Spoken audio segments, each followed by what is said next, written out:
All right, good morning, everyone, or afternoon, depending on where you are when you're watching this in the world. Welcome to today's live stream. I'm your host, Jaden Sterling, founder of Sterling Stock Picker. Happy to have you with us. Thanks so much for being here. Let's dive in today. Monday, March 24, 2025. Lots to cover today. Markets are looking strong today. Lots of good buy volume. Money moving in from the sidelines that came out of the market the last 6 weeks. It's been a very challenging market, but we had a nice update Friday and extending into today. S&P up, Dow, NASDAQ, as you can see on the screen. Crude oil up slightly. Silver down just a tad. Bitcoin up, nice rally there. And so I want to talk a little bit about, before I dive into this crypto issue, that I think it's really important to understand what is going on with the strategic reserve. I'm going to talk about that today. And let's review. We've got a stock. You all know, I love my big bear. And having a nice up day today, up 14%. I get quite a few questions around, hey, Jaden, I know you love this stock, but it's a 1-star ranking in your system. Like, what do I do with that information versus what you're telling me? And that's a fair question. Thanks for asking. Our system is designed to help those who are more reactionary with their investments. Like if you're someone who is more of a frequent trader or really closely watching your equities, our first down indicator was on February 21st, about a month ago, at $6.79. So that would have been our first sell rating. And frankly, they say hindsight's 2020. Looking at it now, it's like, yeah, that was a fair assessment of the stock based on that time, because it broke through the short-term averages, it threaded down, and always a very challenging situation coming right off a brand new high.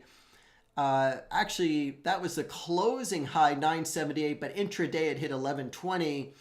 But the MFI, 88 at that point. It just reminds me of going back to what we know in terms of fundamentals. This is not my first time. Like, I felt like I got really caught up in the price action here. All the AI stocks were ripping. And, I just kept buying more and more and more. And I got to go back to that MFI. When it's above 75 for an extended period of time, and this was the case like back in, and I want to review this, because the helpful part is the learning part that we can take away from this. And I'm always reminding myself too, stick with what you know to be true. And what we know to be true is the MFI tells all. When we have a very high MFI, which I'd consider 75 and above, especially when it reaches in that 90 range over extended period of time, then it's definitely going to retrace. It's definitely going to pull back. Like we saw all this buying opportunity, right? All along these huge green. That was institutional buying, hundreds of millions of shares. So I felt like at that point, okay, I'm getting real validation. This is my number one pick for the year. I picked it back. I started buying it back in December, mid-December, and right around $3 a share. My price target was 10, so it hit that price target. I just didn't know it hit it so soon. But then it makes sense that, all the lofty buying. And then I think really what happened, there was a confluence of things that happened. Market pulled back, the stock was shorted, and a lot, very quick decline, which, look, the MFI hit, I even talked about this on March 7th or whatever that Monday was. The MFI was in that $5 range. I'm like, look, it can't go much lower. It can go to zero. The money flow index can go to zero. But look at all the sell days, right? All these red bars. There must be 20 of them within a 3-week trading period. So just dumping shares. And now we're starting to see a little pop to the upside. The low price did hit I want to say 276, something like that, the recent low, intraday trading low. And now we've got a pop to the upside, up 14% today. But how do you reconcile? So we got this 1 star still because the stock has broken below the SMA, the midterm average, SMA 50, and the short-term averages. But we've got this 200, the long-term moving average, still sitting well below the stock price, and that's what's providing support. So Big Bear has some big leaps to make. It's got to get through. And again, we have green over red, very positive indicator. That was terrific when that's happened recently. Back, let's see, right about there. March 14th, so last few trading days, we've got an uptick to the EMA. And that's held above the SMA 15, very positive sign.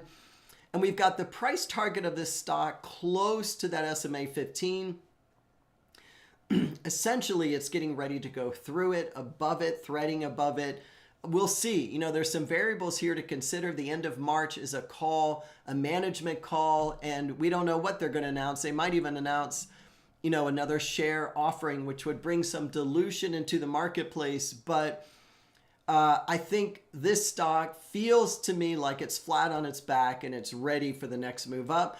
I would not be a seller here, and I certainly wouldn't avoid the stock. I just think you go into it, you know, tread lightly as you go into it. If you're already a holder of a stock, unfortunately the covered calls aren't that rich in premium. Let's take a quick look. So, you know, when we look at calls, you know, the fours have a little bit in them, 8 cents. 4.5s have a tiny bit, a nickel. So you'd have to go out probably a few weeks. Let's see what those look like.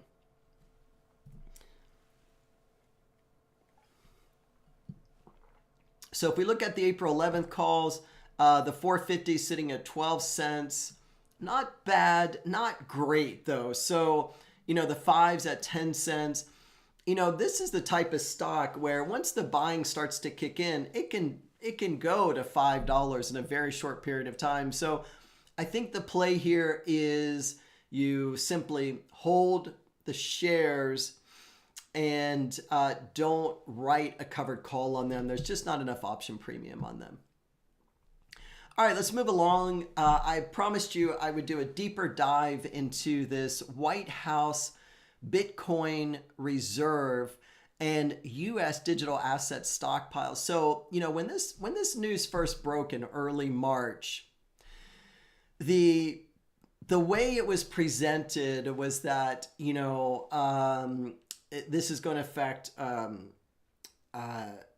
XRP, Salerno, Bitcoin, of course, and none of that happened because kind of similar to really what's been going on with the time that we find ourselves in. Once you look at, you know, kind of pull back the curtain and look at the details of anything that is suggested, you get a whole different picture than the headline news. We cannot trust headline news. I'm sure you know that already. They're bought and paid for, and there's nothing real positive that comes from, or even educational that comes from looking at the headline news. You got to dig deeper.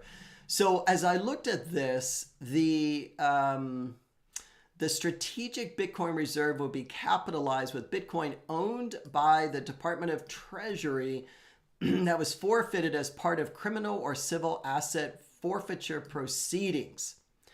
So, you know, initially, a lot of investors thought, oh, this means that they're going to be buying crypto, active crypto buyers. And that's not the case at all. That's why Bitcoin went down on the news. XRP went down on the news. You know, there were so many YouTubers out there and influencers talking about how XRP was going to go to $30 overnight because of this announcement. And I didn't feel that at all. I was like, I don't think that's really what's going on here. And then I came across this bit of news.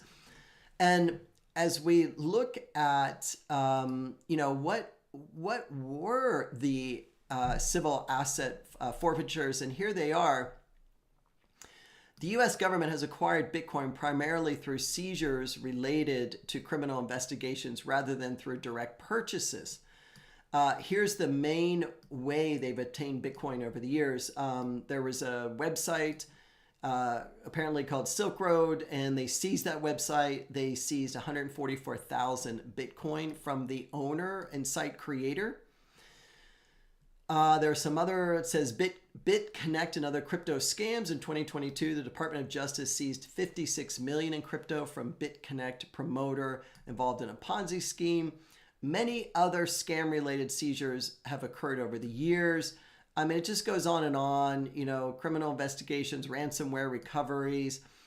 What happens to the seized Bitcoin? The U.S. Marshal Service auctions off seized Bitcoin through public sales.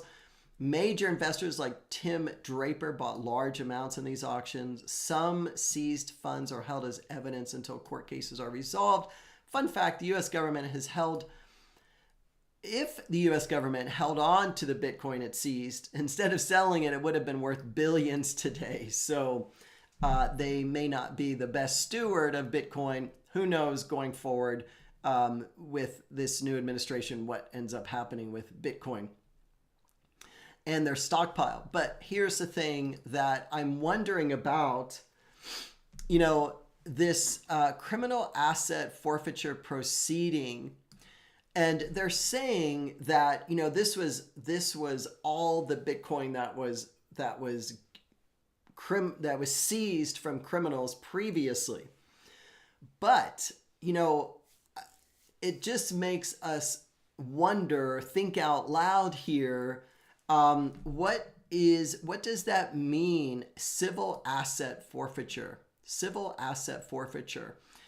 And that, you know, I'd love to hear your opinion. Please weigh in. But if we look at other civil asset forfeiture proceedings, you know, it's common knowledge that houses have been seized, personal property has been seized without any regard to anyone breaking a law. They can simply go in, seize an asset of someone, and then the person or the entity, you know, maybe it was held in an LLC, whatever, has to prove that they did no wrong.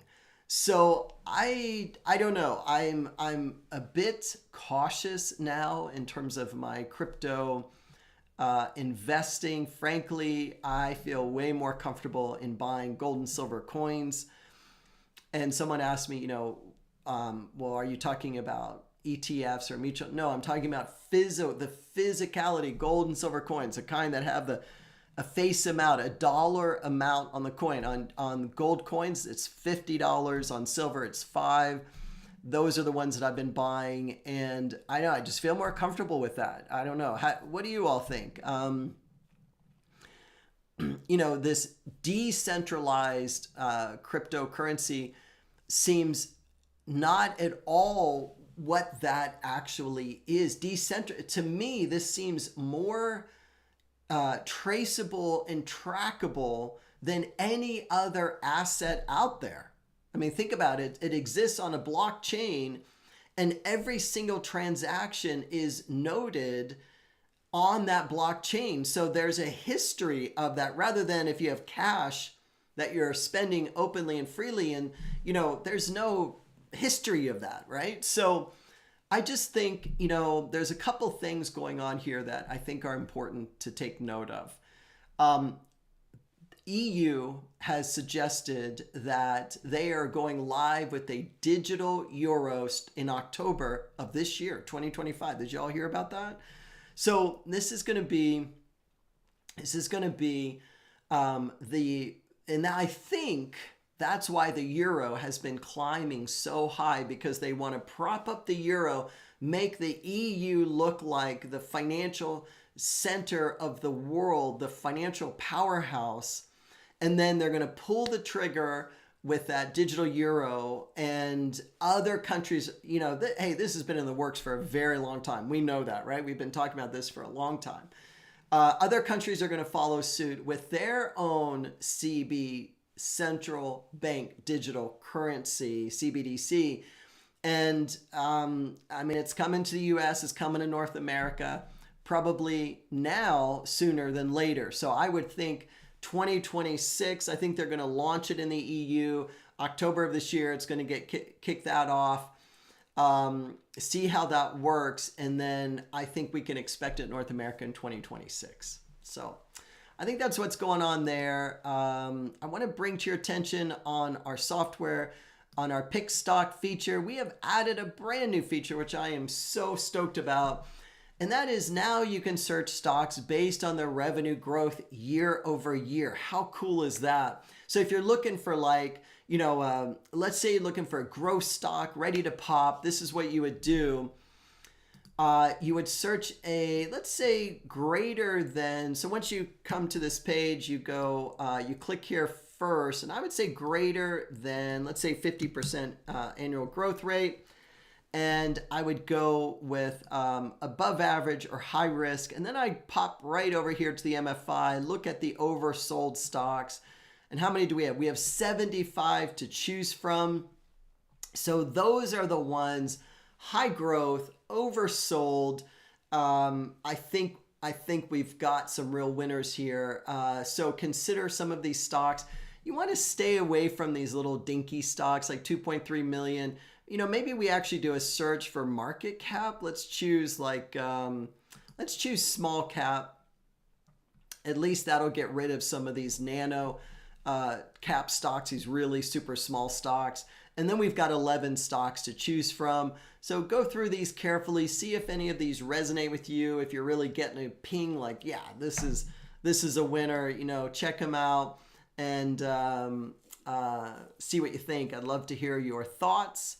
But then you can look at, check out this company, 3,000%. Now, when you see a growth rate like that, there's more to what meets the eye here. That could be from something else, that maybe the company, who knows, maybe they had an acquisition, and as they were bringing in the new company, that growth, the earnings were accreted to the new companies, the acquiring company's bottom line, and it shows a 3,000% growth rate. So be very cautious. Don't always go for a really high, and as I look at this chart, we've got this descending pattern downward. Although the MFI is super low on its back at 534, still doesn't mean it's a good buy. We've got the stock well below all of the moving averages. There's nothing to prop it up. So I would steer clear of that one. But, there might be some other ones. Looks like there's some here. This one might be interesting here. Let's see what the chart looks like. By Berna Technologies, Inc. So here it is bouncing off. See how it's right above that 200 moving day average? And that is what the 200 moving day average is designed to do, to give it support, right? You want the stock above that average. Ideally, you want the stock above all of the averages, if that makes sense, okay, before you pick up shares.